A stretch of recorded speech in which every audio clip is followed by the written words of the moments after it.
What's going on, everybody? So Tank Davis versus Ryan Garcia just wrapped up. Tank Davis got it done by 7th round TKO. And man, you know what it means. It's just that's how it goes, man. That's how it goes in boxing. Super fights are like this, man. And for both guys, they should just feel proud of themselves. Ryan for getting in the ring and just putting it all on the line like a warrior.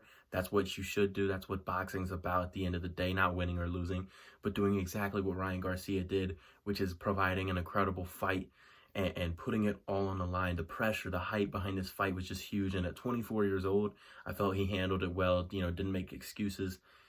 It's just, that's what I love about it, you know what I mean? Putting it all in there. And then for Tank Davis, he should just feel so proud of himself for just, being probably the new face of boxing, you know what I mean? Especially in the lightweight division, even though you've got a guy like Devin Haney as the actual champ, and a guy like Grevonta is taking all the attention because the man's interesting, man. He's a star. At the end of the day, he pulls numbers, and both of these guys do, Ryan and Tank. So, I don't want to see people bashing Ryan. You know what I mean? We all want to see these big fights, and then we bash the guys when they lose. You know what I mean?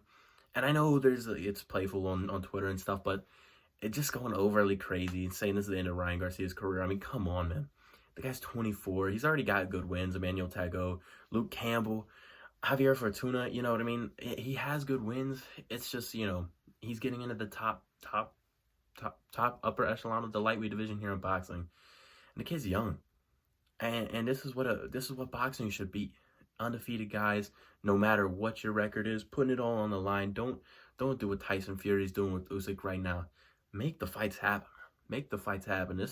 I'm not going to bash anybody that loses in a fight that happens. If Usyk and Fury gets made, I'm not going to bash the loser of that fight. Because at the end of the day, they're putting it all on the line. Their legacy, their glory, everything's all in there. You know what I mean? So I don't bash people when they lose a fight, especially these big super fights like that. And I think it might have been the moment for Ryan. 24, that's a tough thing to do at 24 years old. I'm 18. I could imagine in 6 years headlining at the T-Mobile Arena against a guy like Tank Davis. So, very impressive. And for Tank Davis, we already know how impressive Tank Davis is, man. Coming off that win on January the 7th in D.C. against Hector Luis Garcia. And before that, Rolly Romero in Brooklyn. And before that, Isaac Cruz, I think it was. Yeah, Isaac Cruz. And then Mario Barrios, Leo Santo Cruz, Yoriorkis Gamboa. I know he was old anyways, and also Liam Walsh. The guy's got an incredible resume, and he keeps building it up. Now he's 29-0, 27 knockouts. The only people that didn't get KO'd, obviously, Isaac Cruz and German Mies, I think it was. Yeah, German Mies, man. That was a weird name. Anyways, those are the only guys that haven't got KO'd by Tank. And you know how durable Isaac Cruz is. So, man, there's just so many fights to make now. And this is really the epitome of boxing and what it should all be about.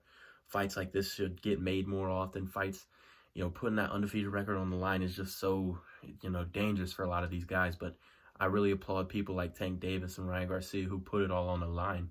Not even worried. No belt was on the line. Just getting in there and fighting for the glory and trying to get their names out there. You know what I mean? So, very impressive. And then, the fights that you could look forward to, man, there are just so many good fights. I think everybody would like to see Tank Davis versus Devin Haney. You know what I mean? Everybody would like to see that fight. Both guys 29-0 right now. Obviously, Devin Haney's fighting Vasily Lomachenko, I think in May. I don't know where that fight's going down. It might be Vegas, might be New York. I don't know. But that's a big fight. Devin Haney's always going to be there for Tank Davis. I think that's also a very interesting stylistic matchup. Devin Haney's going to try and use the jab, confuse Tank, and we'll see if Devin Haney gets caught like that. Because we've seen him get caught, but he just has an incredible chin. So that would be a fight that I'd love to see. And then, obviously, Vasily Lomachenko. I think that'd be a great fight, too, for Tank. Depending on, if he beats Devin Haney or what happens in that fight, whatever happens, even if he loses, I think Vasily Lomachenko presents a very, very interesting stylistic matchup to Tank Davis. And I don't know if Loma would get caught by any of Tank's big knockout blows. And then Shakur Stevenson, that's another one. I'd love to see that fight. Tank versus Shakur would be an amazing fight. So, those are two undefeated guys as well. And I know, Shakur wants to be a big player at this lightweight division. I'd love to see him, man. And obviously George Kambosos. I think George Kambosos would be a great fighter for Ryan Garcia. That's that. If I had a fight for Ryan Garcia, I know he probably wants to get in there against the easier guy, probably in his next fight. But I'd love to see him fight George Kambosos. I think that George Kambosos or Jermaine Ortiz would be the best fights, I think. that he could take. I wouldn't see him doing well against, Isaac Cruz or anything. I think that obviously Isaac Cruz versus Tank Davis too could always be a good fight, but I think you want to get Tank in there against the top guy, maybe get him with you know, with the champs or something like that. But for Ryan, I think George Kambosos would be a great fight because George is just so tough. It'd be crazy if Ryan could put away George Kambosos and Devin Haney couldn't. So that'd be a fight I'd love to see because George Kambosos is a really good fighter. People forget about it just because he's lost to Devin Haney 2 times now. But I think George Kambosos beats a lot of these lower end guys. So I'd love to see that fight personally. But so many big fights to make, and now I'm going to quickly break down the fight and how I was seeing the fight. So the fight started in round 1 fairly slowly. It looked like Ryan, I think on most people's scorecards, edged round 1. Just fairly low output from Tank, nothing out of the usual. Tank, normally takes those times to just take his time and, gauge how the fight is going to go, and that's what he was doing. He obviously lost the first round. I think on a lot of people's scorecards, on most, I thought he didn't win the first round. I gave that to Ryan Garcia. Then round number 2 came around. This was very interesting round. This was the round Ryan Garcia got floored in, man. It was basically Ryan pretty much thought that he was doing all right. He started landing some shots on Tank, and it made him really, really overzealous to get the knockout and get the finish because he felt like he was hurting Tank. I think he actually thought he was hurting Tank pretty bad, and so he was going in there for the knockout. I don't know what he was thinking. I don't think Tank was hurt at all, but Tank was obviously getting hit, but I don't think that he was close to getting dropped or hurt in any way. But Ryan went a little crazy, and it was pretty much the same sequence that caught Rolly Romero against the fence. You know what I mean? Ducking under that left hook from the orthodox fighter, southpaw, ducks under, the left hook comes up top and knocks him down. It's nearly the same punch that caught Rolly Romero in their fight that put him out in round 6 of that one, I think. So, it was a big thing. I was impressed that Ryan Garcia got up, man. That punch floored him. Also very similar to I wouldn't say similar to the Luke Campbell left hook knockdown in the second round of their fight, but still that left hook from southpaws is a problem for Ryan. I don't know what it is about that shot that just seems to catch him, but it just seemed to catch him pretty clean. Now, this is where the fight got pretty interesting, especially if you're a Tank Davis supporter. So round 3 was a very close round. I think some people scored it for Ryan Garcia. I personally scored it for Tank Davis. I thought Tank's pretty much won the rest of the rounds from here, except maybe round 6. I thought Ryan actually did edge round 6. So the momentum, I was like, because he landed some good shots in round 6. Tank had a pretty good uppercut in round 6, but I'm not going to go over round 3 through 5 because pretty much I was Tank, fairly obvious, just outboxing Ryan in those rounds.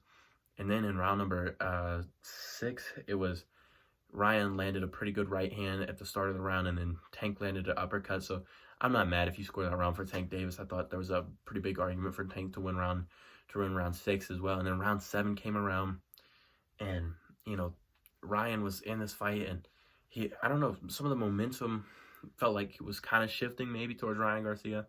And then Tank, man, I saw the punch land. I didn't think it landed with much, man, but it doesn't take much from Tank Davis to knock you out.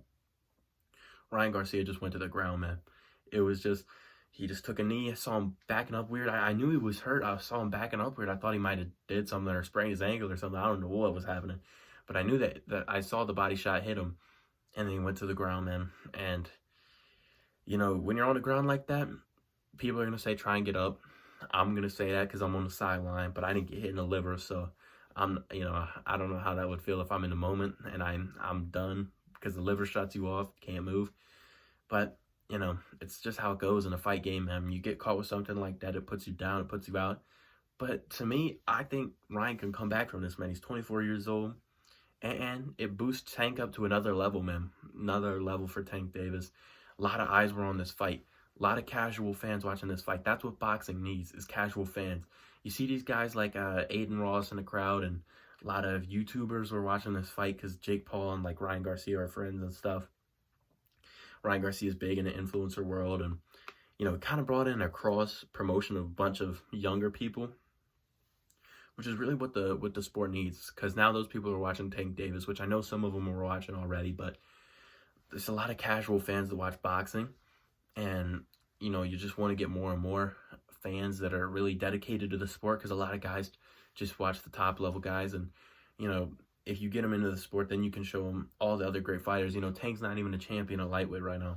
That's how good the sport is, and especially the lightweight division. But you just kind of got to show these people by making fights like this happen, because they're not going to watch, Tank Davis versus Hector Luis Garcia. They're going to post a highlight of Tank flipping off the ropes, doing a backflip. That's what they're going to post. They're going to be like, oh, Tank's my guy, but they're not going to watch the fight. They need fights like this to happen, super fights.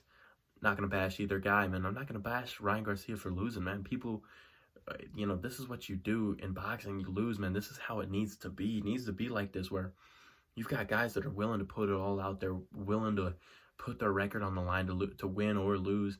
And at the end of the day, that's what they both did. I couldn't be more proud of both of them, man. So, not going to bash either one of them. So, incredible fight, incredible display from Tank Davis. And, great job from Ryan Garcia. And amazing that he even got in the ring and put all the pressure on him to win this fight. And at the end of the day, it didn't turn out for him, but that's how these fights go, and that's how boxing should be. And Ryan Garcia shouldn't be dissuaded in any way. He should get back out there and have a great fight. And nobody should be clowning Ryan Garcia, because that man put it all on the line tonight. Didn't wind up his way, but that's how it goes. I want to know your guys' thoughts on this fight. What do you think? It was kind of incredible for me. Very, very crazy night. Big super fight feel. Man, boxing's looking pretty good right now, man. I can't lie. With these big fights, if big fights like this keep happening, even David Benavidez versus Caleb Plant, if fights like that can happen, boxing can be so much better than it is right now.